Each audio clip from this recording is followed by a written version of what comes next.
لفظ امی کی وضاحت کر دی جائے. امی یعنی امیہ سے لفظ، امی یعنی امت سے لفظ، امی یعنی سے لفظ، اور یہ تینوں ترجمے نسبتیں تمام اپنے اپنے اعتبار سے لوگوں نے بیان کی. قرآن البتہ اس نسبت کو بیان کرتا ہے. سورہ مبارکہ انعام کی آیت نمبر 29، لِتُنذِرَ أُمَّ الْقُرَىٰ وَمَنْ حَوْلَهَا، حبیب تاکہ تو ڈرائے ام القریٰ کے رہنے والوں کو اور جو اس کے اطراف میں رہتے.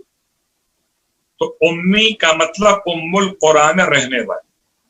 اللہ کے حبیب امی ہیں، اور امی کا مطلب ہے ام القریٰ مکہ المکرمہ میں رہنے والے.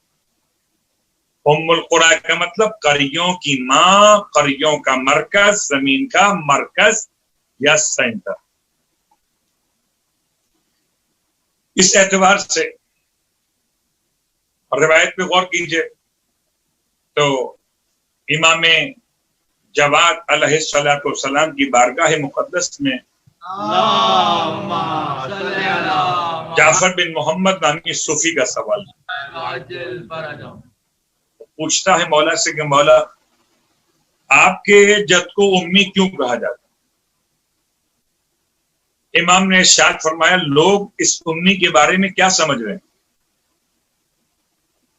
تو کہتا لوگ سمجھتے ہیں کہ وہ ان پڑھ تھے، نہ لکھ سکتے تھے نہ پڑھ سکتے تھے.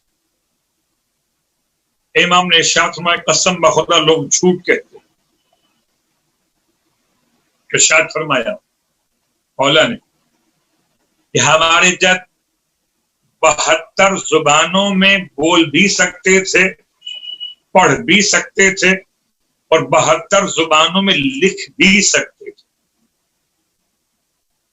راوی کو اشتباہ 73 زبان بھی ہے تو 73 لینگویجز بول سکتے تھے، لکھ سکتے تھے اور پڑھ سکتے تھے. امام فرماتے ہیں کیا ہو گیا ان کو؟ یہ آیت کو سمجھ نہیں پا رہا. اگر خدا امی کہے اور اس کا مطلب ہو ان پڑھ، جو نہ پڑھ سکتے ہوں نہ لکھ سکتے، تو اسے معلم بنا دیا. یعلمہم الکتاب والحکمہ. آج تک کسی تعلیمی ادارے نے، چاہے کسی لیول کا تعلیمی ادارہ ہو، اسے اسکول کہیں، کالج کہیں، جامعات کہیں، آج تک ایسا ہوا کہ کسی ایسے شخص کو استاد بنا دیا ہو جو نہ پڑھ سکتا ہو نہ لکھ سکتا ہو. قرآن اسی آیت میں کہتا ہے یعلمہم الکتاب والحکمہ، معلم بنایا. معلم means ٹیچر، پڑھانے والا. آپ کہتے ہیں نہ پڑھ سکتے تھے نہ لکھ سکتے تھے. اللہ اکبر. تو اگر آل محمد کی بارگاہ سے ختمی مرتبہ کو سمجھیے گا تو پیغمبر کی شان سمجھ میں آئے.